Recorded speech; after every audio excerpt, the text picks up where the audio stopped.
Aishwarya car horn సౌండ్కి మెలకువచ్చి చూడగా మర్సిడెస్ బెంజ్లో అప్పుడే ఇంటికొస్తున్న తన కజిన్ ఆమెకు కనపడింది. తనను చూస్తూ మనసులో ఎంత లక్కీ, నాకిప్పుడలాంటి కాస్ట్లీ లగ్జరీ కారులో తిరిగే ఛాన్స్ వస్తుందో.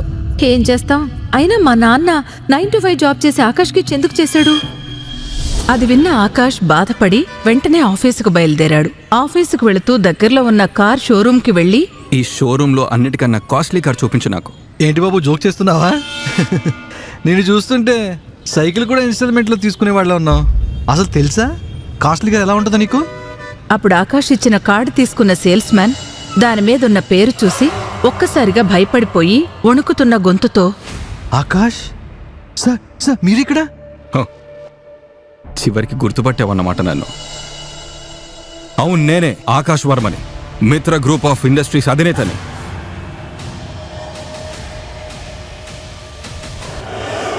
వెంటనే కారింటికి పంపు. అసలెంతకీ ఈ ఆకాష్ వర్మ ఎవరు? అతనిలా సాధారణ జీవితాన్ని ఎందుకు గడుపుతున్నాడు? ఆకాష్కి సంబంధించిన నిజం ఐశ్వర్యకు తెలిస్తే ఏం జరగనుంది? ఆకాష్ కార్ షోరూం నుండి ఆఫీసుకు వెళుతుండగా తన మొబైల్కి మీరా నుంచి కాల్ వస్తుంది. మీరా ఆకాష్ వైఫ్ ఐశ్వర్య వాళ్ళ కజిన్. తను ఎప్పుడూ ఆకాష్ని కించపరచాలని చూస్తూ ఉంటుంది.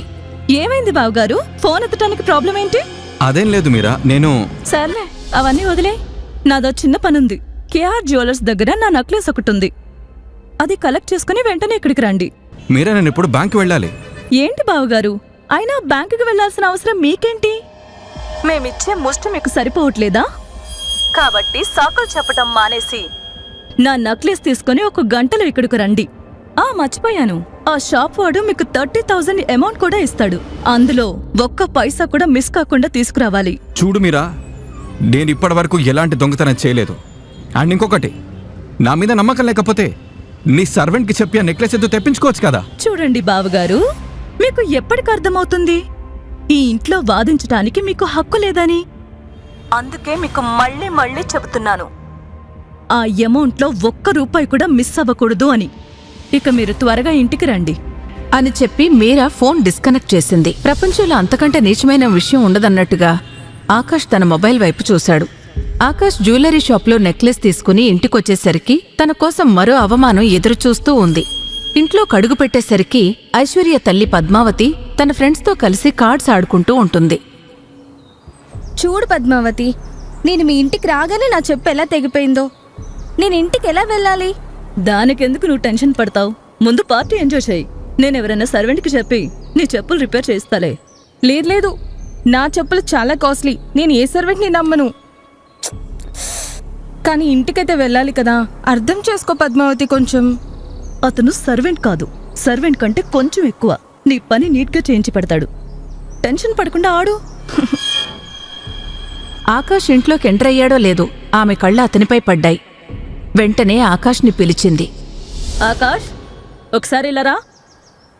ఆకాష్ ఆమె పిలుపు విని అటువైపు వెళ్లాడు. తనకర్థమైపోయింది, ఇప్పుడేదో ఒక గందరగోళం జరగబోతుందని. తన చెప్పులు తెగిపోయాయట, వెళ్ళి రిపేర్ చేయించుకురా. త్వరగా రావాలి, అర్థమైందా? వాళ్ళు మళ్ళీ ఇంటికి వెళ్ళాలి. అదేంటి పద్మావతి, నువ్వు మీ అల్లుడికి చెప్తున్నావు చెప్పులు బాగు చేయమని? చూడు, నాకిదేం నచ్చలేదు. అవసరం లేదులే. అదేంటంటే ఇతనితో ఇలాంటి పనులు చేయించడం నాకు సరదాగా ఉంటుంది. నువ్వేం టెన్షన్ పడకు. మీకు ఇంకేమైనా ఇలాంటి పనులుంటే చెప్పండి, ఇవ్వండి, బాగా చేస్తాడు. తెగిన చెప్పులు కూడా కుట్టించలేకపోతే ఏం చేస్తాడు? ఏం పర్వాలేదు, వెళ్ళి చేయించుకురా. ఇప్పుడు నేను మీరాకి 1 నిమిషం. నాకు సాకులు చెప్పొద్దు. కొంచెం ఎక్కువ చేస్తున్నట్లు అనిపించట్లేదా? మర్యాద అంటే ఏంటో తెలుసా నీకు? ఎక్కడి నుంచి వస్తారో నా కూతురు జీవితంలోకి వీడసలు ఎక్కడి నుంచి వచ్చాడో అర్థం కావట్లేదు. పద్మావతి అలా మాట్లాడడం పూర్తవగానే తన ఫ్రెండ్ పల్లవి తన తెగిపోయిన చెప్పు చూపిస్తూ ఇలా అంది. ఇదిగో చూడు ఎలా తెగిందో. మంచి షాప్కి వెళ్ళు, సరేనా? ఇవి చాలా కాస్ట్లీ చెప్పులు, తీసుకో. అలా చెప్తూ ఆమె తన చెప్పుని ఆకాష్ చేతికిచ్చింది. ఆకాష్ చిరాగ్గా ఆ చెప్పును చూస్తూ ఉన్నాడు. పద్మావతి మిగతా ఫ్రెండ్స్ కూడా ఆకాష్కి వేరే వేరే పనులు చెప్పారు. ఆకాష్కిష్టం లేకపోయినా ఆ పనులన్నీ చేయాల్సొస్తుంది. అలా చిరాకు పడుతున్న ఆకాష్కి ఐశ్వర్య నుండి ఒక మెసేజ్ వచ్చింది.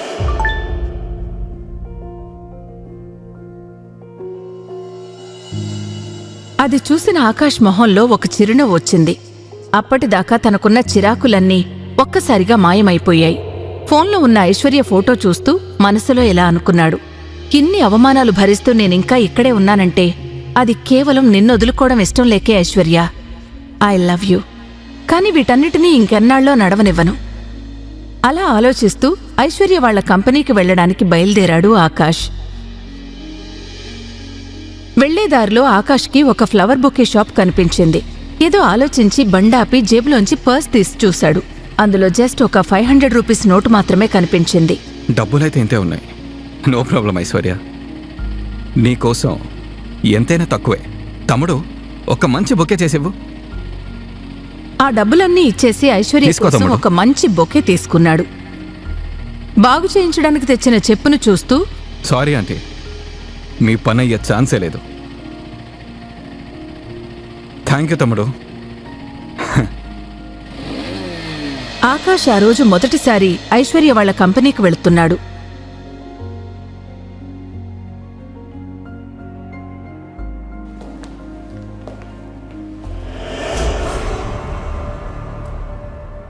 You bloody idiot.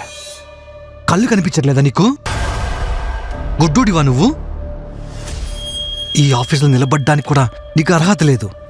కానీ నువ్వు ఎలా బిహేవ్ చేస్తున్నావు అంటే ఇదేదో నీ బాబుగాడి ఆఫీస్ అన్నట్లు. ఎక్కడెక్కడి నుంచి వస్తారో ఏంటో ఈ పనికి మాలిన వాళ్ళంతా. మహేష్ ఆకాష్ సాదాసీదా బట్టలు చూసి అతన్నొక ఆఫీస్ బాయ్ అనుకున్నాడు. ఆకాష్ని పైనుండి కింద వరకు చిరాగ్గా చూస్తూ బొకేని తన కాళ్లతో తొక్కేసి బయటికి వెళ్ళిపోయాడు.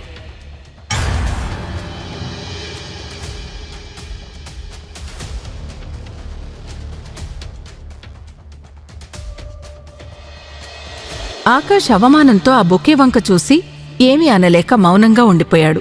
జరుగుతున్నదంతా ఐశ్వర్య తన క్యాబిన్ గ్లాస్ డోర్లో నుండి చూస్తుంది. కళ్ల నిండా నీళ్లతో ఆకాష్నే చూస్తూ ఉంటుంది ఐశ్వర్య. మహేష్ అక్కడ్నుంచి వెళ్ళిపోయాడు. మహేష్ అలా వెళ్లగానే అక్కడికొచ్చిన ఐశ్వర్యం చూసిన ఆకాష్ ఒక్క క్షణం పాటు జరిగిందంతా మర్చిపోయాడు. ఐశ్వర్యం చూస్తూ తనలో తాను అనుకున్నాడు, నువ్వెంత ప్రేమిస్తున్నావు ఐశ్వర్య నన్ను. అందుకే కదా వాడు నన్ను అలా అన్నందుకు నీ కళ్ళలోంచి నీళ్ళొచ్చాయి. నువ్వేం బాధపడక ఐశ్వర్య, అన్నీ అవే సర్దుకుంటాయి. నువ్వు అలా చూస్తూ ఉండు. మనసులో ఆనందపడుతూ ఐశ్వర్య క్యాబిన్లోకి వెళ్లాడు ఆకాష్. ఐశ్వర్య దగ్గరకు వెళ్లి తన కన్నీళ్లను తుడుస్తూ, వదిలే ఐశ్వర్య, నువ్వెందుకు టెన్షన్ పడుతున్నావు? ఏం జరిగినా అది నాకే కదా జరిగింది. అయిందేదో అయిపోయింది కదా. పో అవతలకు ముందు, పో అవతలకు ముందు, పో అవతలకు ముందు. నా జీవితంలో నుంచి ఎప్పుడు వెళ్ళిపోతావు నువ్వు? నరకం చేసేసావు నా జీవితాన్ని. నా భర్తవి కాదు నువ్వు. నేను చేసిన పాపాలకి శిక్షవి నువ్వు. అసలు నీకేం కావాలి? మా నాన్న నీతో బలవంతంగా నా పెళ్లి చేసేశారు. ఆ తప్పు మూలంగా నేను ఇప్పటికీ ఇబ్బంది పడుతూనే ఉన్నాను. నీకు అర్థం కావట్లేదా? ఈ రోజుకి నిన్ను నా భర్తగా చెప్పుకోవాలంటే సిగ్గుగా ఉంది. ఈరోజు డ్రైవర్ రాలేదు, అందుకే నేను నిన్ను రమ్మన్నాను. కానీ నాకేం తెలుసు నా భర్త ఇంత సిగ్గులేనివాడని. ఈరోజు నీ మూలంగా ఎప్పటి నుంచో ఉన్న మా క్లయింట్ మిస్టర్ మహేష్ అంత కోపం తెచ్చుకున్నాడు. వెళ్ళిపోవచ్చు కదా. నేనెక్కడికెళ్ళినా నీ మూలంగా నాకు అవమానమే. ఎందుకు పనికిరాని ఒక దిష్టి బొమ్మవి మాత్రమే నువ్వు. దిష్టి బొమ్మవి మాత్రమే అని ఏడుస్తూ ఐశ్వర్య క్యాబిన్ నుండి బయటకు వెళ్ళిపోయింది. ఆకాష్ తన వెనకే వెళ్ళాడు. కాని మహేష్ బయటే ఐశ్వర్య కోసం ఎదురుచూస్తూ ఉన్నాడు. ఆకాష్ చూస్తుండగానే ఐశ్వర్య తన క్లయింట్ మహేష్ కార్లో బిజినెస్ మీటింగ్ కోసమని వెళ్ళిపోయింది. అది చూసి ఆకాష్ విరక్తితో తన పాత డబ్బా బైక్ తీసుకుని బయలుదేరాడు.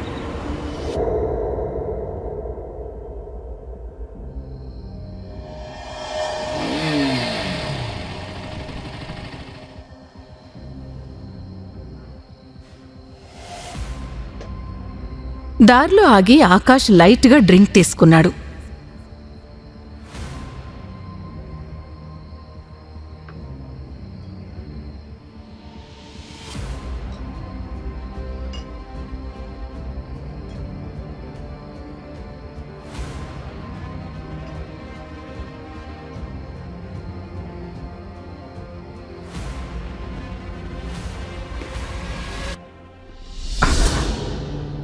ఐశ్వర్య,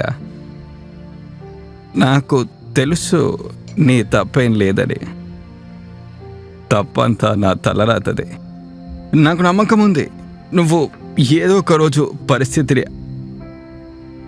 అర్థం చేసుకుంటావని. ఐశ్వర్య, ఈ ప్రపంచంలోని సంతోషాలన్నీ నీ ముందుంచుతాను నేను. ఒకరోజు ఖచ్చితంగా చూస్తుండు. చాలా రాత్రి అయిపోయింది. బాధలో ఉన్నాడు ఆకాష్. సడన్ గా ఆకాష్ ఫోన్ రింగ్ అయింది. ఫోన్ తీసి చూడగా అది ఐశ్వర్య వాళ్ళమ్మ పద్మావతి చేసిన కాల్. ఫోన్ ఎత్తగానే అవతల నుండి, ఎక్కడ తిరుగుతున్నావు నువ్వు? నీకు తెలుసా అసలు నీ మూలంగా నా ఫ్రెండ్స్ ముందు నా పరువు అంతా పోయింది. ఎప్పటి నుంచి నీ ఫోన్ ట్రై చేస్తున్నానో తెలుసా? ఎక్కడున్నావు నువ్వు అసలు? నేను ఐశ్వర్యను పిక్ చేసుకోవడానికి వెళ్ళాను, కానీ తను... ఐశ్వర్యకు ఫోన్ ఇవ్వు. తన ఫోన్ కూడా కలవట్లేదు చాలాసేపటి నుంచి. ఆ మాటలు విన్న ఆకాష్కి ఒక్కసారిగా మత్తంతా దిగిపోయింది. ఆకాష్ భయపడుతూ ఇలా అన్నాడు, ఐశ్వర్య నాతో లేదు. ఇప్పుడు నువ్వే చెప్పావు కదా తనని పిక్ చేసుకోవడానికి వెళ్ళానని. అవును, నేనే వెళ్ళాను, కానీ తను క్లయింట్తో వెళ్ళిపోయింది. ఆ మాట వినగానే పద్మావతి ఒక్కసారిగా విరుచుకుపడింది. ఏంటి? నీకేమైనా మతిపోయిందా? ఇంత రాత్రైంది, తను క్లయింట్తో వెళ్ళటం ఏంటి? ఖచ్చితంగా నువ్వే తన్ని ఏదో చేసుంటావు, అందుకే తను నిన్ను వదిలేసి వెళ్ళిపోయి ఉంటుంది. నువ్వు మంచి అల్లుడివి ఎలాగూ కాలేదు, కనీసం మంచి భర్తగానైనా ఉండొచ్చు కదా. వెళ్ళి తను ఎక్కడుందో వెతుకు. చెప్తున్నా, గంటలో ఐశ్వర్య ఎలాగైనా నా ముందుండాలి. ఆంటీ, అలా చెప్పి పద్మావతి ఫోన్ కట్ చేసింది. Aunty, Akash Aishwarya number try చేశాడు, కానీ అది కలవట్లేదు. పాపం ఆకాష్కి ఐశ్వర్య గురించి భయం మొదలైంది. మహేష్కి ఆకాష్ గురించి తెలియదు, కానీ మహేష్ గురించి మాత్రం ఐశ్వర్య మాట్లాడడం ఆకాష్ చాలాసార్లు విన్నాడు. మహేష్ ఐశ్వర్య వాళ్ల కంపెనీకి చాలా పాత క్లయింట్. అంతేకాదు, తనకొక నైట్ క్లబ్ కూడా ఉంది.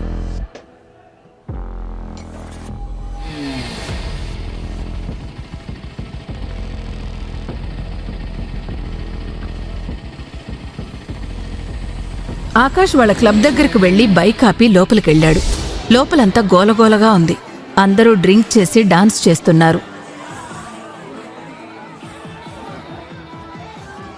ఎక్స్క్యూజ్ మీ వెయిటర్, మహేష్ ఎక్కడున్నారో తెలుసా? మహేష్ అదిగో అక్కడున్నాడు.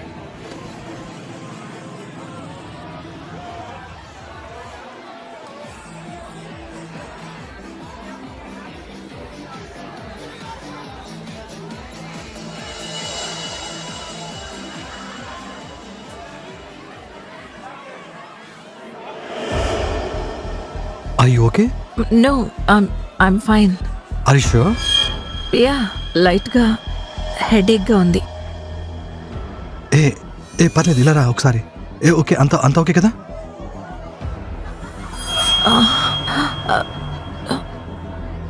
ఐశ్వర్య, నువ్విక్కడ? నీకెంత ధైర్యం ఇక్కడ రావడానికి? Get out! మిస్టర్ మహేష్, నేను ఐశ్వర్య భర్తని, అర్థమైందా? నేను తలుచుకుంటే ఇక్కడికిక్కడే నీ ప్రాణం తీసేయగలను, కానీ నా చేతికి ఆ పాపం అంటడం నాకు ఇష్టం లేదు. ఐశ్వర్య నేను చాలా నమ్మింది. ఇప్పుడు ఐశ్వర్యని సెట్ చేస్తుంది నేను ఏం చేయాలో. అలా వార్నింగ్ ఇచ్చి మైకోలో ఉన్న ఐశ్వర్యని తన చేతులతో ఎత్తుకుని అక్కడి నుంచి వెళ్ళిపోయాడు ఆకాష్. మహేష్ ఏమీ చేయలేక కోపంతో అలా చూస్తూ ఉండిపోయాడు. ఇంటికి వెళ్లిన ఆకాష్ ఐశ్వర్యని తన చేతులతో బెడ్రూమ్కి తీసుకెళ్లి మంచం మీద పడుకోబెట్టాడు.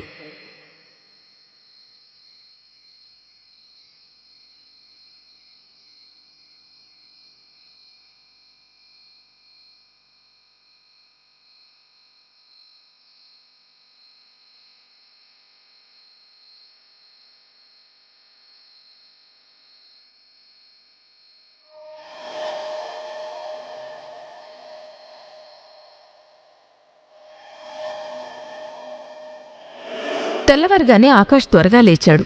ఫ్రెష్ అయ్యి డ్రెస్ చేసుకుంటూ ఉండగా ఐశ్వర్య కళ్ళు తెరిచింది.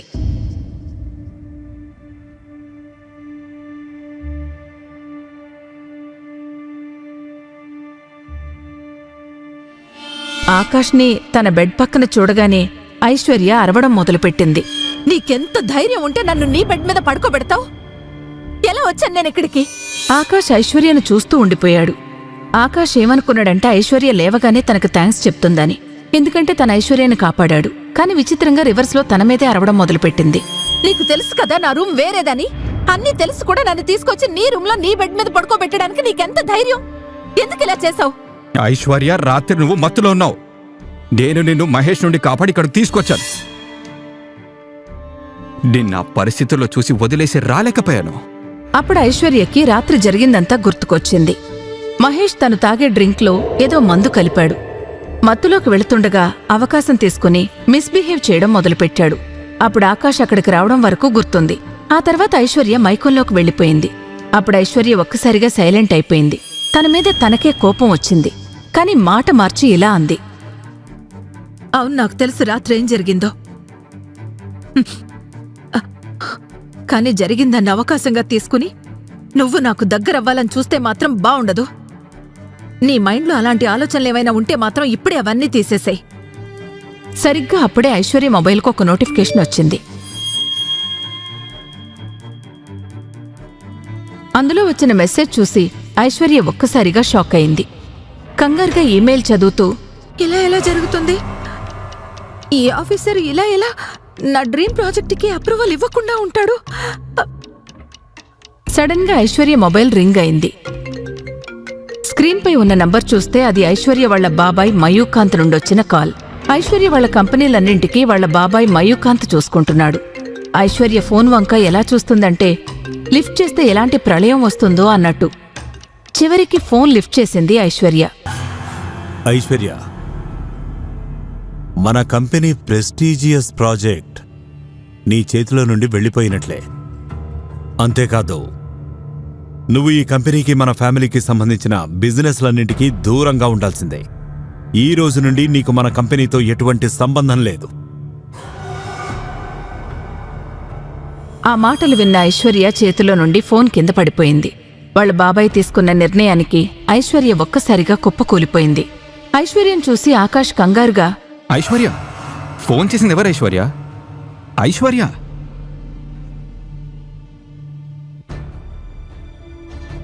బాబాయ్ ఏమన్నారంటే నా డ్రీమ్ ప్రాజెక్ట్ నా చేతిలో నుండి వెనక్కి తీసుకుంటున్నారట. అంతేకాదు, ఇక నుంచి ఆ కంపెనీతో నాకు ఎలాంటి సంబంధం లేదట. ఆయన అలా ఎలా చేస్తారా ఐశ్వర్య? కేవలం ఒక్క ప్రాజెక్ట్ కోసం నేను కంపెనీ నుండి బయటకు పంపిస్తారా?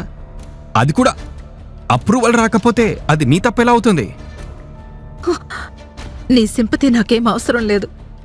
నేనే దీన్ని హ్యాండిల్ చేసుకోగలను. ఐశ్వర్య చూడు, ఇలాంటివన్నీ ఫోన్లో హ్యాండిల్ చేయకూడదు. మనం డైరెక్ట్గా అంకుల్ని కలిసి మాట్లాడదాం. నువ్వు నాతో రాముందు, ఇద్దరం కలిసి అంకుల్తో మాట్లాడదాం.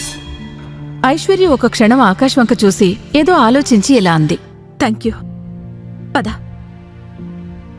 ఆకాష్ ఐశ్వర్యం తీసుకుని వాళ్ల కన్స్ట్రక్షన్ కంపెనీకి వెళ్లాడు. కొద్దిసేపటి తర్వాత వాళ్ళిద్దరూ ఐశ్వర్య వాళ్ల బాబాయ్ మయూకాంత్ ఆఫీసులో ఉన్నారు. మయూకాంత్ ఐశ్వర్యను అక్కడ చూడగానే ఇలా అన్నాడు. రా ఐశ్వర్య, కూర్చో. ఐశ్వర్య, ఈ పని చేయడం నీ వల్ల కావట్లేదు. అందుకే నేను ఈ ప్రాజెక్ట్ని పవన్కి అప్పగించాను. ఇక ఈ పని తనే చూసుకుంటాడు. నువ్వు ఇంట్లో ఉండి రెస్ట్ తీసుకో. కానీ బాబాయ్, ఇది నా డ్రీమ్ ప్రాజెక్ట్ కదా. అసలు నేనేం మిస్ చేశానని మనకు అప్రూవల్ రాలేదు? నాకు అర్థం కావట్లేదు. నేను మీకు మాట ఇస్తున్నాను, ఎట్టి పరిస్థితుల్లోనూ నేను అప్రూవల్ తెచ్చి తీరుతాను. ఈ ప్రాజెక్టు పవన్కిచ్చే ముందు చివరిసారిగా నాకొక్క అవకాశం ఇవ్వండి ప్లీజ్. సరే, కానీ ఈ పని ఈరోజే జరిగి తీరాలి. Okay, thank you so much. Aishwarya Mayukanth condition ఒప్పుకొని ఆకాష్తో కలిసి బయటకొచ్చింది. ఆకాష్, ఐశ్వర్య ప్రాజెక్ట్ అప్రూవల్ ఎందుకు రాలేదో తెలుసుకోవడానికి మున్సిపల్ ఆఫీసుకు వెళ్లారు. అక్కడ ఐశ్వర్య కజిన్ పవన్ని ఆఫీసు నుంచి బయటకు రావడం చూసి షాక్ అయింది. ఐశ్వర్యం చూసి వెటకారంగా నవ్వుతూ వాళ్ళ దగ్గరకొచ్చి ఇలా అన్నాడు. ఏంటి ఐశ్వర్య, అప్రూవల్ కోసం వచ్చారా? అది జరగదు. నేను ఆల్రెడీ ఆఫీసును కొనేశాను. ఐశ్వర్య అతని వంక కోపంగా చూస్తూ ఆకాష్తో కలిసి ఆఫీసు లోపలికి వెళ్ళింది.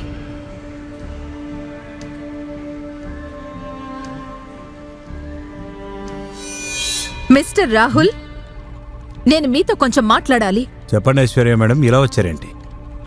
మా న్యూ ప్రాజెక్టుకు సంబంధించిన డాక్యుమెంట్స్ అన్ని కరెక్ట్ గానే మీకు సబ్మిట్ చేశాం కదా. సరే సరే, కూర్చుని మాట్లాడుకుందాం, కోపం తెచ్చుకోకండి. నేనిక్కడ కూర్చోడానికి రాలేదు. ప్రతి డిపార్ట్మెంట్కి సంబంధించిన ప్రూఫ్స్ అన్ని కరెక్ట్ గా ఉన్నా కూడా మాకు అప్రూవల్ రాలేదు. మీరు అలా ఎందుకు చేశారో నేను తెలుసుకోవచ్చా? ఎందుకంటే నేనే మీకు అప్రూవల్ ఇవ్వద్దని చెప్పాను. రమ్య, నువ్విక్కడ? అవును, నేను ఇక్కడే వర్క్ చేస్తాను. నువ్వెవరితో అయితే మాట్లాడుతున్నావో ఆ ఆఫీసర్ ఎవరో కాదు, నా భర్త. నీ ప్రాజెక్ట్కి అప్రూవల్ కావాలని నాకు తెలిసింది, సో నేనే నీకు అప్రూవల్ ఇవ్వద్దని చెప్పాను. ఇప్పుడు అర్థమైందా నీకు నా భర్త ఏ పొజిషన్లో ఉన్నాడో? కావాలంటే నీకు అప్రూవల్ ఇవ్వగలడు, లేదా క్యాన్సిల్ కూడా చేయగలడు. నీ దగ్గర చాలా డబ్బు ఉంది కదా, వెళ్ళి వేరే చోట పని చేయించుకో. రమ్య, జరిగిందంతా నా పొరపాటు వల్ల జరిగిపోయింది. నాకు తెలీదు. ప్లీజ్ అవన్నీ మర్చిపో రమ్య. అయినా అవన్నీ గుర్తు. ఐశ్వర్య, ఆ మాటల్ని నేను ఎప్పటికీ మర్చిపోలేను. నా పెళ్లి జరిగినప్పుడు ముందు నీ దగ్గరికే వచ్చాను. అప్పుడు నువ్వు అమాయకుడైన నా భర్తని అవమానించావు. అది నాకిప్పటికీ గుర్తుంది. రమ్య, అది నా తెలియనితనం. ఆ రోజు జరిగిన దానికి నేను ఇప్పటికీ సిగ్గుపడుతున్నాను, చాలా సిగ్గుపడుతున్నాను. సిగ్గుపడ్డం వల్ల ఏం ఉపయోగం లేదు. నువ్విప్పుడు సిగ్గుపడుతున్నావు, నేను ఆ రోజు సిగ్గుపడ్డాను. అవమానానికి అవమానమే ఒక సమాధానం. అంటే ఇతనేనా నీ హస్బెండ్? అతను నా హస్బెండ్. ఎవరి దగ్గరికైతే మీరు అప్రూవల్ కోసం వచ్చారో, ఇలాంటి అసమర్థుడు నీకు భర్తగా ఎలా వచ్చాడు? విన్నాను, ఇల్లరికమల్లుడంట కదా. రమ్య, నువ్వు తప్పు చేస్తున్నావు. ఎలాంటి తప్పు? నేను ఇప్పటి వరకు మాట్లాడటమే మొదలు పెట్టలేదు. అలా అనిపిస్తుందా నీకు? సరే అయితే నీ భర్తకు చెప్పు, ఈ ఆఫీస్లో ఉన్న స్టాఫ్ అందరికీ పేరు పేరున దండం పెట్టి అప్రూవల్ అడుక్కోమని. అప్పుడు అప్రూవల్ దొరుకుతుంది. రమ్య, బయటకు వెళ్ళే దారి అది. అవుట్.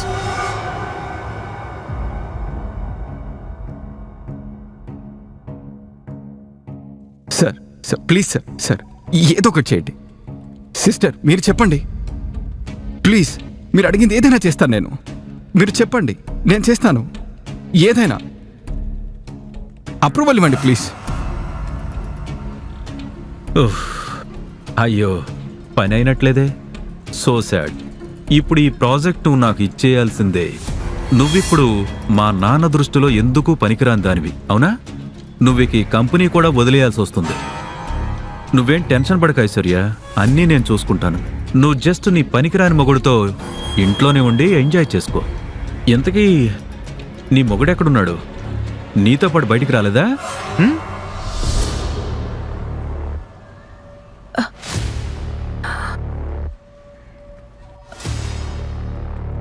సార్, మీరు ఏం చెప్తే అది చేస్తాను.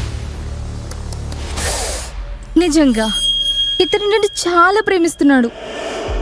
చూడు ఎలా బ్రతిమలాడుతున్నాడో మా ఇద్దరిని. అసలు ఎక్కడి నుంచి వెతికి పట్టుకొచ్చావు తనని?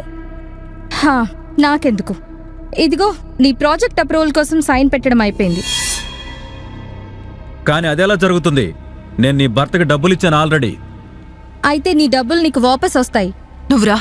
నా కోరిక కేవలం బదులు తీర్చుకోవడమే, అది జరిగిపోయింది. ఐశ్వర్య, నేను చెప్పేది విను. ఐశ్వర్య, అసలు నీ గురించి నువ్వేమనుకుంటున్నావు? ఎవరిని అడిగేలా చేశావు? ఏమనిపిస్తుంది అసలు నీకు?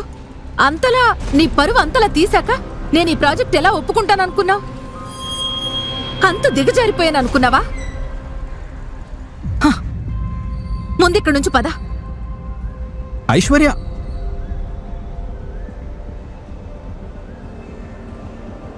ఏమనుకుంటున్నావు అసలు నువ్వు?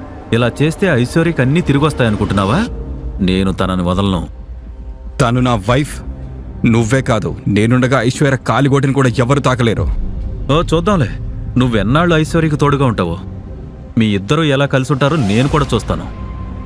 ట్రై చేసుకో, చూసుకుందాం. అలా చెప్పి ఆకాష్ అక్కడి నుంచి వెళ్ళిపోయాడు.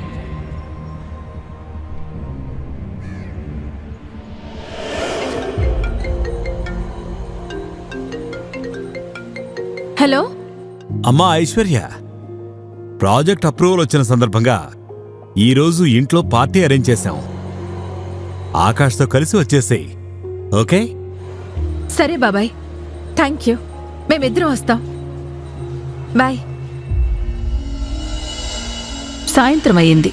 పెద్ద పెద్ద వాళ్ళందరూ పార్టీకి వచ్చేశారు. ఐశ్వర్య, ఆకాష్లను చూసి పవన్ ఇంకా మీరా మనసులోనే తిట్టుకోవడం మొదలుపెట్టారు. నేను ఆకాష్కి ఒక పని అప్పగించాను, కానీ అది కూడా కంప్లీట్ చేయలేదు. ఈ మధ్య తను చాలా ఎక్కువ చేస్తున్నాడు. వీడి కోసం నేను వేరే ప్లాన్ చేశానులే. ఇద్దరూ చూసావా, మేడ్ ఫర్ ఈచ్ అదర్ లాగా ఉన్నారు. వచ్చిన వాళ్ళందరూ చీకొట్టాలంటే నా దగ్గర ఒక ప్లాన్ ఉంది. జస్ట్ నువ్వు నాకు సపోర్ట్ చేస్తే చాలు. అలా చెప్తూ తన చేతిలోని మందు గ్లాస్ తీసుకుని ఆకాష్ వైపు నడిచాడు. తనకి కొంచెం దూరంలో నుంచుని అందరికీ వినిపించేలా, ఏ ఆకాష్, ఈ సూట్ ఎక్కడి నుంచి తెచ్చావు? చూస్తుంటే ఈ బికారి తన వైఫ్ డబ్బులతో కొన్నట్టున్నాడే. లేకపోతే నీలాంటి వాడికి ఇంత కాస్ట్లీ సూట్ ఎక్కడి నుంచి వచ్చినట్టు? ఆ చుట్టుపక్కల ఉన్న వాళ్ళందరూ ఆకాష్ని చూసి నవ్వుకోవడం మొదలుపెట్టారు. అది సరిపోదన్నట్టు మీరా చేతిలో వైన్ గ్లాస్ పట్టుకుని వాళ్ల దగ్గరకొచ్చి, అయ్యో బావగారు, మీరు పవన్ అన్న మాటలు అస్సలు పట్టించుకోవద్దు. ఏం పవన్, అసలు బావగారు ఇంట్లో ఉంటే నీకేంటి ప్రాబ్లం? ఇల్లరికం వచ్చిన అల్లుడు తన అత్తగారికి సేవలు చేస్తే తప్పేంటి? అంతేకాదు, తన వైఫ్ దగ్గర డబ్బులు తీసుకుని ఖర్చు పెట్టుకుంటే నీకేంటి ప్రాబ్లం? అందులో తప్పేముంది? ఓహ్ సారీ సారీ సారీ. సరే మీరా, నీకేమనిపిస్తుంది? ఐశ్వర్య ఆకాష్ని లవ్ చేస్తుందంటావా? ఏ కనిపించట్లేదా? ఒకసారి అటు చూడు. తన భర్తను వదిలేసి వేరే వాళ్ళతో ఐశ్వర్య ఎలా ఎంజాయ్ చేస్తుందో. అదైతే నిజమే.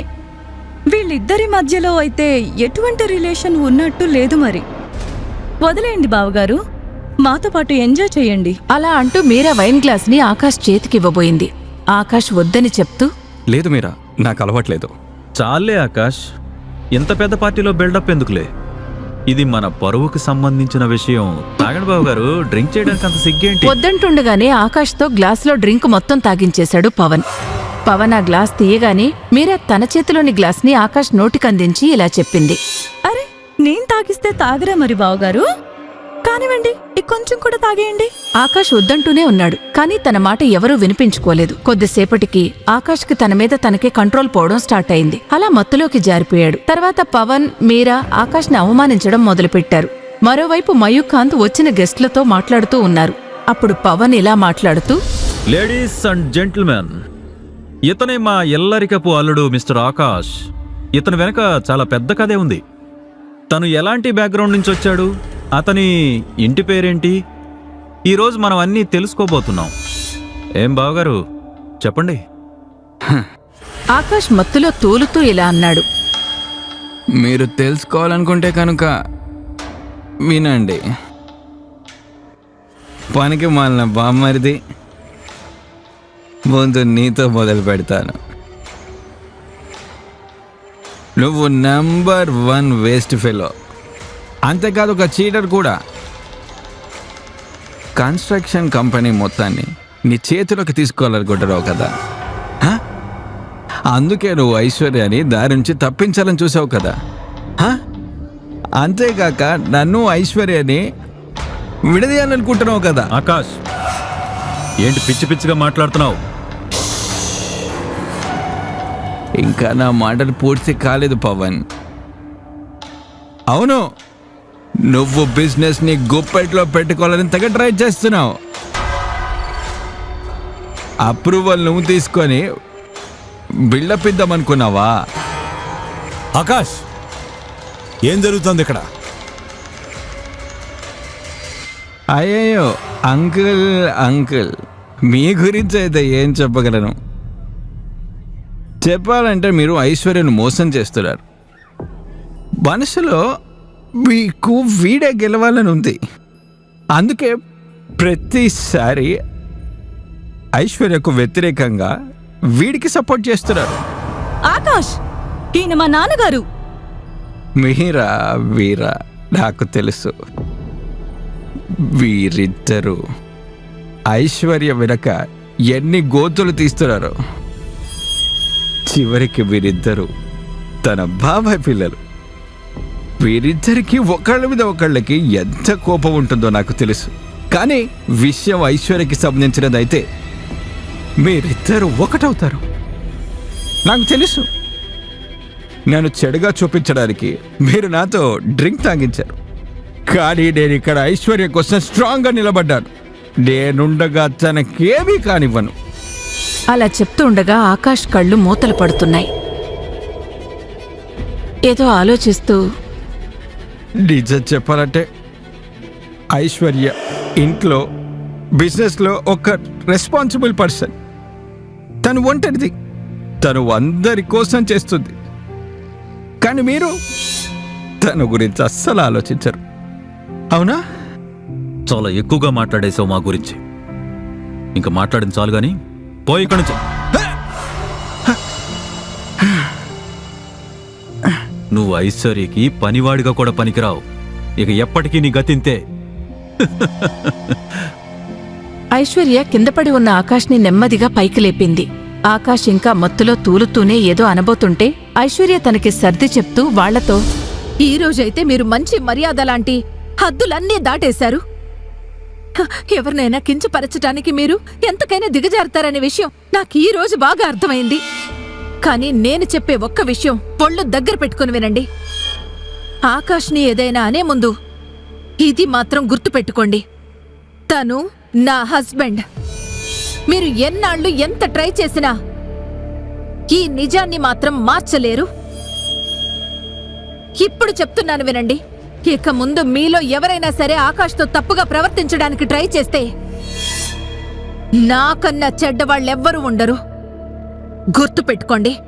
ఐశ్వర్య మాటలు విన్న పవన్, మీరాలు నోరు తెరుచుకుని చూస్తూ ఉండిపోయారు. ఐశ్వర్య ఆకాష్ని సపోర్ట్ చేస్తుందని వాళ్ళిద్దరూ అస్సలు ఊహించలేదు. పద్మావతి పరిస్థితి కూడా అలాగే ఉంది. ఆవిడ వాళ్ళిద్దరి దగ్గరికి వచ్చి, ఏంటి, ఏం డ్రామా జరుగుతుంది అసలు? ఈ దద్దమ్మ మన వంశం పరువు తీయడానికి వచ్చాడంటే ఇప్పుడు ఐశ్వర్య కూడా ఈ దద్దమ్మతోనే ఉండాలనుకుంటోంది. ఇప్పుడు చేయగలిగేదేముంది? వాళ్ళ డాడీ బలవంతంగా వాడిని మా మడికి తగిలించాడు. చేయగలం. మనం వీళ్ళిద్దరి బంధాన్ని శాశ్వతంగా విడగొట్టేయగలం. ఎలా? పవన్ పద్మావతి దగ్గరగా వచ్చి ఆమె చెవిలో ఏదో సీక్రెట్గా చెప్పాడు. అది విన్న ఆవిడ మొహంలో సంతోషం కనిపించింది. అప్పుడు ఆవిడంది, నైస్.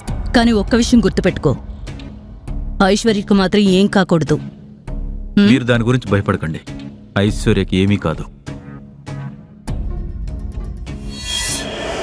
అక్కడ ఐశ్వర్య మత్తులో ఉన్న ఆకాష్ని ఇంటికి తీసుకొచ్చింది. ఆకాష్ని జాగ్రత్తగా బెడ్ పైన పడుకోబెట్టింది. కాని ఆకాష్ ఐశ్వర్య చేతిని పట్టుకునే ఉన్నాడు. వెళ్ళిపోతున్న ఐశ్వర్య చేతిని ఒక్కసారిగా లాగాడు ఆకాష్. దాంతో ఐశ్వర్య కంట్రోల్ తప్పి ఆకాష్ మీద పడింది. Aishwarya I'm very sorry. పార్టీలో అలా చేయకుండా ఉండాల్సింది. నువ్వంటే నాకు చాలా ఇష్టం ఐశ్వర్య. వీళ్ళు మనల్ని వేరు చేయాలని చూస్తున్నారు ఐశ్వర్య. నువ్వు చూస్తూ ఉండు. వాళ్ళు అనుకున్నది ఏది జరగనివ్వను. నేను ఎప్పుడు నీతోనే ఉంటాను ఐశ్వర్య. అది విన్న ఐశ్వర్య మొహంలో చిన్న చిరునవ్వు వచ్చింది. అక్కడ ఏదైతే జరిగిందో అదంతా పవన్, మీరాల వల్ల జరిగిందని ఐశ్వర్యకు అర్థమైంది.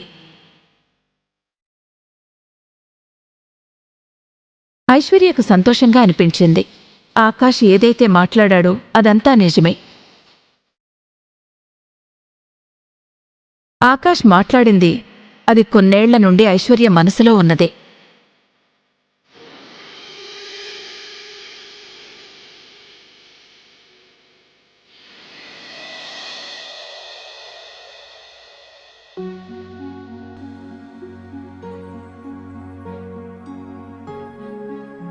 ఐశ్వర్య నిద్ర లేచేసరికి కాఫీ కప్పుతో ఆకాష్ ఎదురుగా నిలబడున్నాడు.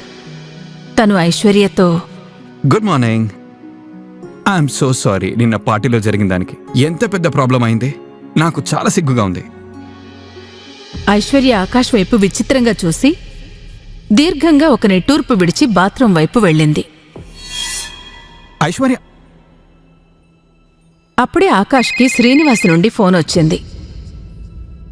మీరు నాకు ఎందుకు ఫోన్ చేస్తున్నారు? నేను చెప్పేది వినండి ఆకాష్, మనం ఇది ఖచ్చితంగా చేసి తీరాలి. నేను మీకెన్నిసార్లు చెప్పాను నా వెనక పడటం మానేయమని.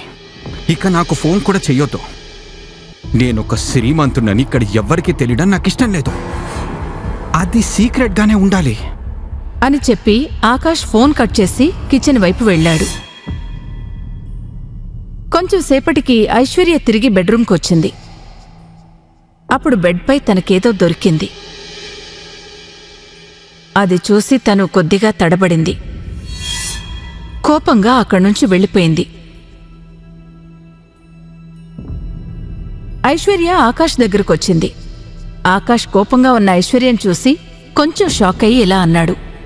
ఏమైంది ఐశ్వర్య? సమాధానంగా ఐశ్వర్య బెడ్ మీద తనకు దొరికిన పేపర్ని టేబుల్పై పెట్టింది. దానిమీద సారీ అని రాసుంది. అదేంటంటే I'm really sorry Aishwarya. It's okay, నేను ఆఫీస్కి వెళ్ళాలి. ఇక సారీలు చెప్పడం ఆపు.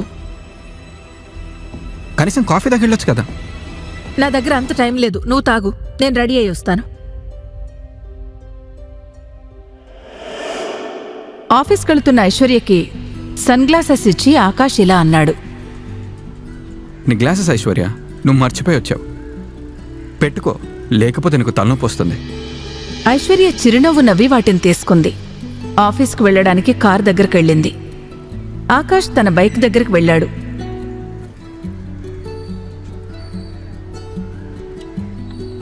అప్పుడు ఐశ్వర్య వెనక నుండి కారు హార్న్ కొట్టింది.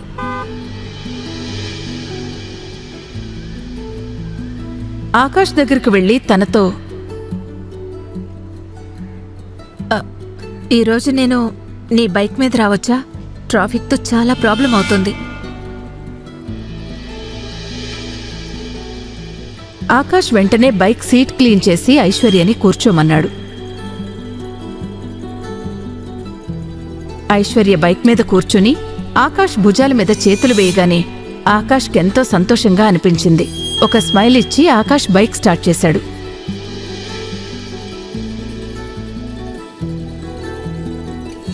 ఆకాష్ ఆగు ఆగు ఆగు. ఏమైంది ఐశ్వర్య? మమ్మీ ఫోన్ చేస్తుంది. హలో ఐశ్వర్య, ఐశ్వర్య, మీ డాడీకి యాక్సిడెంట్ అయింది. అమ్మా, నువ్వు త్వరగా సిటీ హాస్పిటల్కి వచ్చాయి. ఏమైంది ఐశ్వర్య? ముందు సిటీ హాస్పిటల్కి పద, డాడీకి యాక్సిడెంట్ అయిందట, పద. పరుగు పరుగున వాళ్ళిద్దరూ హాస్పిటల్కి వెళ్లారు. అక్కడ పద్మావతి టెన్షన్తో బయట వెయిట్ చేస్తూ ఉంది. Mummy, Aishwarya, mummy cool. మీ డాడీ. అరే అయ్యో, మీ daddy. Mummy cool cool. Mummy, డాడీకి ఏం కాదు. ఏం చేయాలో అంతా అర్థం బానే కావట్లేదు ఉంటుంది. నాకు. మేము మమ్మీ, వచ్చాం కదా. ఊరుకో. డాక్టర్, డాక్టర్ ఏమైంది? అంతా ఓకే కదా? నిజం చెప్పాలంటే చాలా పెద్ద ప్రమాదమే జరిగింది, కానీ ఇప్పుడు కొంచెం పర్లేదు. అంకుల్కి ఏం కాదు కదా? Let's hope for the best. ఏం కాదు. మమ్మీ మేము ఊరుకో చూసుకుంటాం మమ్మీ. ఆంటీ. డాడీకి ఏం కాదు, మీరేం భయపడకండి. అంత బానే ఉంటుంది. మీరు మీరు కూర్చోండి. రా మమ్మీ, కూర్చో కూర్చో. అంత సర్దుకుంటుంది మమ్మీ. ఆకాష్, ఐశ్వర్య ఇంకా పద్మావతి అందరూ టెన్షన్తో వెయిట్ చేస్తూ ఉన్నారు. సాయంత్రం అయింది. అందరూ అక్కడే ఎదురు చూస్తూ ఉన్నారు. ఐశ్వర్య పరిస్థితి ఎలా ఉందంటే ఆకాష్ వైపు చూడను కూడా చూడట్లేదు. కొంచెం ఆలోచించి ఆకాష్ ఐశ్వర్య దగ్గరికి వెళ్ళి ఇలా అన్నాడు. ఐశ్వర్య, నువ్వు ఆంటీని తీసుకొని ఇంటికి వెళ్తే బెటర్. ఇక్కడ ఏదైనా అవసరమైతే నేను వెంటనే కాల్ చేస్తాను కదా. ఆకాష్, డాడీని అలా ఒంటరిగా వదిలేసి నేనెలా వెళ్ళగలను? ఐశ్వర్య, నన్ను నమ్మ ఐశ్వర్య, ఇక్కడంతా నేను చూసుకుంటాను. ఆకాష్ ఎంతో రిక్వెస్ట్ చేశాక ఐశ్వర్య ఒప్పుకుంది. తను పద్మావతిని తీసుకుని ఇంటికి వెళ్ళడానికి బయలుదేరింది. ప్లీజ్ తీసుకెళ్ళు. పద మమ్మీ, ఇంటికి వెళ్దాం. ఏం కాదులే. జాగ్రత్త.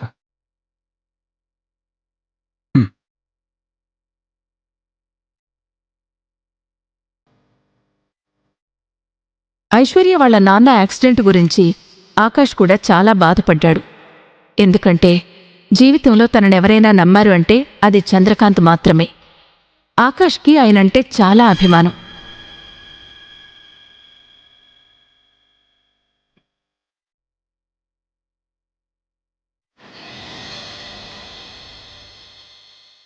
ఆకాష్ అలా ఎదురుచూస్తూ ఉండగా అప్పుడే డాక్టర్ బయటకొచ్చి, మిస్టర్ చంద్రకాంత్ కండిషన్ ఏం బాలేదు, ఆపరేషన్ చేయాల్సిందే. అదేంటి కండిషన్ బానే ఉందన్నారు, మళ్ళీ సడన్ గా ఏమైంది? ఇప్పుడు నేనేం చెప్పలేను. ఆయనకి ఖచ్చితంగా ఆపరేషన్ చేయాల్సిందే, లేదంటే పరిస్థితి ఇంకా దిగజారిపోతుంది. అలా అయితే దేనికోసం వెయిట్ చేస్తున్నారు? త్వరగా ఆపరేషన్ మొదలు పెట్టండి. ముందెళ్ళి ఫార్మాలిటీస్ అన్ని కంప్లీట్ చేయండి. త్వరగా వెళ్ళి 25 లక్షలు కట్టేస్తే ఆపరేషన్ స్టార్ట్ చేస్తాం. 25 లక్షలని వినగానే ఆకాష్ మైండ్ పనిచేయడం మానేసింది. వెంటనే ఐశ్వర్య కాల్ చేద్దామని మొబైల్ బయటికి తీశాడు. కానీ అంతలో అక్కడికొచ్చాడు శ్రీనివాస్. ఆకాష్ని చూసి పలకరింపుగా నవ్వాడు. మీరిక్కడేం చేస్తున్నారు? ఐశ్వర్యం డబ్బులు అడిగితే అంత ఈజీగా అరేంజ్ చేయగలదు అనుకుంటున్నావా? కానీ ఒక మాట చెప్పండి సార్, ఈ యాక్సిడెంట్ మామూలుగా జరిగిందా లేక ఎవరైనా చేయించారా? అది విన్న ఆకాష్కి నోట మాట రాలేదు. ఎదురుగా నిలుచున్న శ్రీనివాస్ చెప్పేది నిజమా కాదా అన్న అనుమానం వచ్చింది. శ్రీనివాస్ మొహం మీద చిరునవ్వు ఇంకా అలాగే ఉంది. ఒక్కసారిగా ఆకాష్ మొహం కోపంతో ఎర్రబడగా శ్రీనివాస్తో ఇలా అన్నాడు. మీకెంత ధైర్యం ఉంటే ఇదంతా చేస్తారు?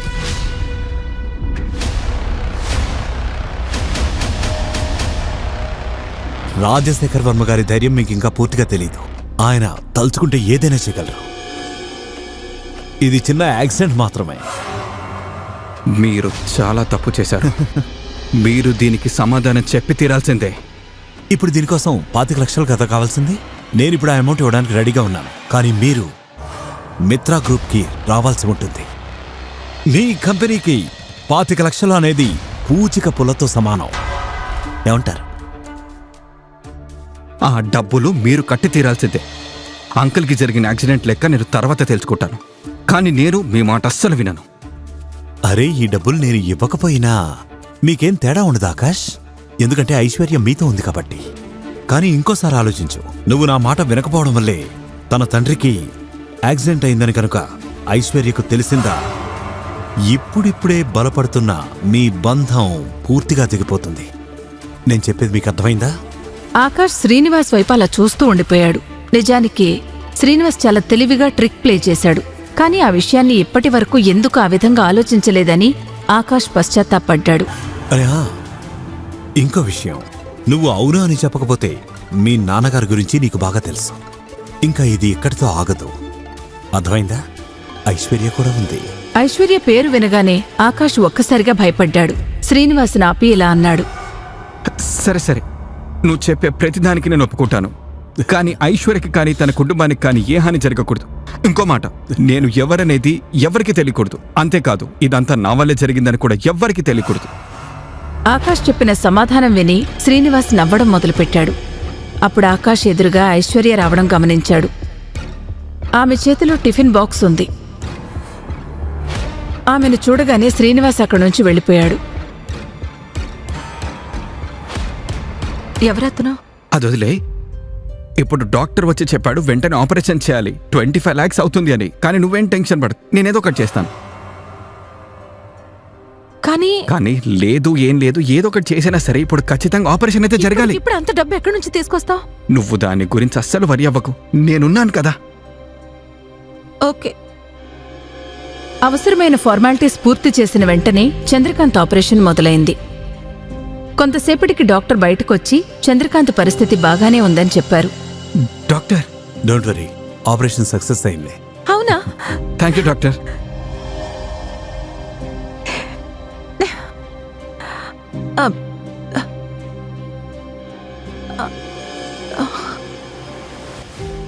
అప్పుడు ఐశ్వర్య ఆకాష్కి టిఫిన్ బాక్స్ ఇస్తూ, ఈ భోజనం నేను డాడీ కోసం తీసుకొచ్చాను. ఆయనకి బాగైతే నేను నా చేతులతో తినిపిద్దామనుకున్నాను.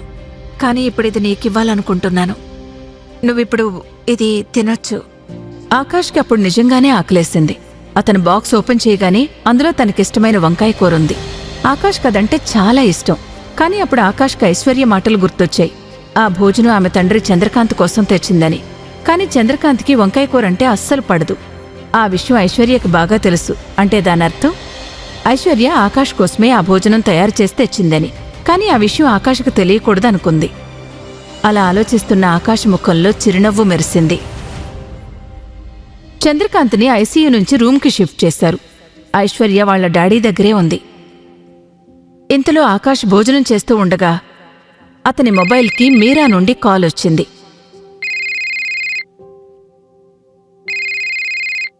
ఫోన్ తీయగానే అవతలి వైపు నుంచి మీరా గొంతు ఇలా వినిపించింది. ఆకాష్, నేను ఒక ప్రాబ్లంలో ఉన్నాను, ప్లీజ్ నన్ను రక్షించండి. మీరా ఏంటి కొత్త నాటకం? బావా, నేను మహేష్ వాళ్ళ క్లబ్ లో ఇరుక్కుపోయాను. ఇక్కడ రౌడీలు నన్ను ట్రాప్ చేశారు. నేను పవన్ కి కూడా కాల్ చేశాను, కానీ తను ఫోన్ లిఫ్ట్ చేయట్లేదు. మీరా అయ్యూ సీరియస్? మీరు త్వరగా రండి ప్లీజ్. అప్పుడు మీరా అరవటం వినిపించింది. అక్కడ రౌడీలు పెద్దగా నవ్వడం మొదలుపెట్టారు. మీరా ఏడుస్తున్న వాయిస్, రౌడీల నవ్వులు ఆకాష్కి క్లియర్గా వినిపించాయి.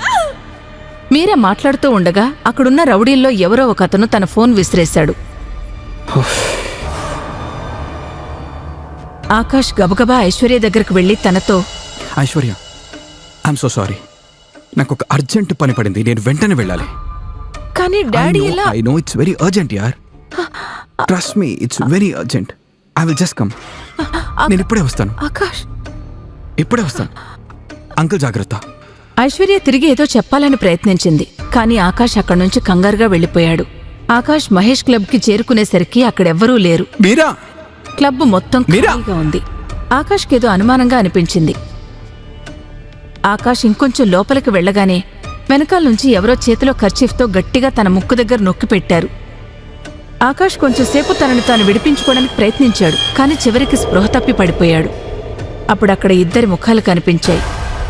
స్పృహలో లేని ఆకాష్ దగ్గర నవ్వుతూ నిలబడ్డారు పవన్ మరియు మేరా. ఇప్పుడు ఆకాష్కేం జరుగుతుంది? తన ప్రాణాలు ప్రమాదంలో ఉన్నాయా? అతనేదైనా ప్రమాదకరమైన కుట్రల్లో ఇరుక్కున్నాడా? ఐశ్వర్య ఆకాష్ ఎక్కడున్నాడో కనుక్కోగలుగుతుందా? ఆకాష్ని ఏం చేయడానికి పవన్, మీరా ఇంకా వాళ్ల కుటుంబ సభ్యులు ఆ ట్రాప్ ప్లాన్ చేశారు? ఆకాష్ని ఐశ్వర్యకు దూరం చేస్తారా? ఇక ముందు ఏం జరగబోతుంది? ఈ ప్రశ్నలకు సమాధానాలు తెలుసుకోవాలంటే నెక్స్ట్ ఎపిసోడ్ వినాల్సిందే. క్రింద ఇచ్చిన లింక్ ని క్లిక్ చేసి పాకెట్ ఎఫ్ఎం యాప్ ని ఇన్స్టాల్ చేసుకోండి. Stay tune to pocket FM.